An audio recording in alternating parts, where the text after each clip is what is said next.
బాలయ్య బాబు గారికి హిందూపురం రాజకీయ జన్మస్థలి.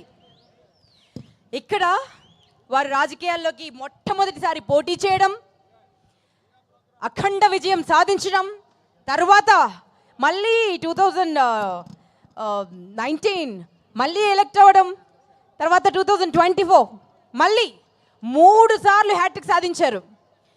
సో 3 సార్లు గెలిపించారు కాబట్టి తన నియోజకవర్గాన్ని ఒక మోడల్గా మార్చాలని దేశంలోనే నాకు అనిపిస్తుందండి, దేశంలోనే మొత్తం నియోజకవర్గాల్లో వన్ ఆఫ్ ద బెస్ట్ నియోజకవర్గంగా మా బాలయ్య బాబు నియోజకవర్గం మారుతుంది. ఎందుకంటే వారికి అంత పట్టుదల, సమస్యలు తెలుసుకోవడం కోసం పల్లె నిద్రలు చేసి మీ ఇంటి దాకా వచ్చి మీకు ముద్దలు గోరు ముద్దలు తినిపిస్తూ అదే చేత్తో తను తింటూ ఎంత కల్మషం లేని మనిషి అండి. అంటే గర్వం, అంత గొప్ప మహానుభావుడికి పుట్టాడు, కనీసం ఆవగించందన్న గర్వంగా ఉండాలి కదా, అది లేదు. 1000 ఏళ్ళు వర్ధిల్లు స్వామి నువ్వు. ఒకసారి గట్టిగా చప్పట్లతో ఆశీర్వదించండి వారిని. వారు కంకణం కట్టుకున్నారు. లేపాక్షి ఫెస్టివల్ ఇంతకుముందు ఇలా జరిగేదా? ఇప్పుడు ఎలా జరుగుతోంది?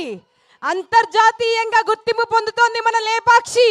ఆ ఫెస్టివల్ ఏంటి? అంగరంగ వైభవంగా, కన్నుల పండుగగా, ప్రతి ఎక్కడ చూసినా గుంతలు గుంతలు గుంతలుగా ఉండేటువంటి రోడ్డు ఈరోజు రహదారిగా మార్చినటువంటి రారాజు.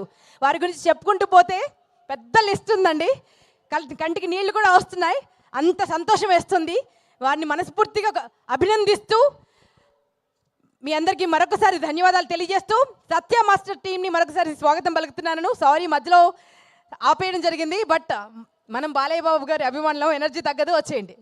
సో సత్య మాస్టర్ టీంకి ఒకసారి గట్టిగా చప్పలతో స్వాగతం పలుకుతాం. ఎక్కడ నిలిపామో అక్కడి నుంచి కంటిన్యూ చేస్తున్నాం సాంగ్.